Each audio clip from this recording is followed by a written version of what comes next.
So now in the last video, I inserted this jumper into the board. It wasn't this bent, but I think while inserting it, it was slightly bent and didn't go in right. Got bent even worse. I kind of struggled to get it out. Don't just yank it out.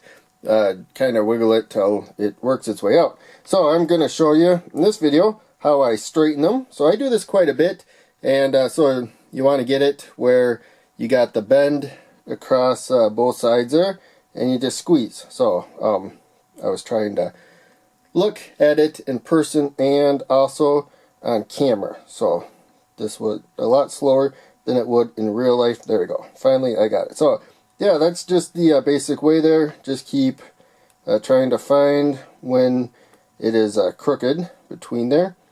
Spin it and keep pinching it until it's straight. So this would go into the board pretty good.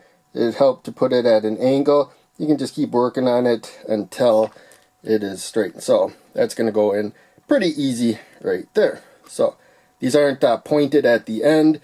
If you shove them into the breadboard too quick, it might damage the metal there. So this is the other side.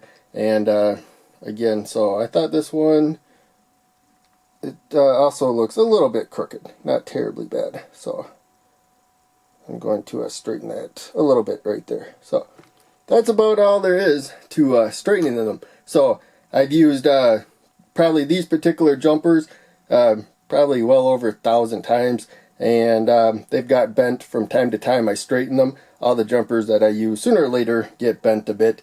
I just do this. It usually takes a few seconds. It took a lot longer in this video than it normally does because I was trying to show what I was doing on video. But in person, I just give it a couple squeezes and it's relatively straight. You can see the copper coming through. It's tinned. But they usually work plenty fine afterwards.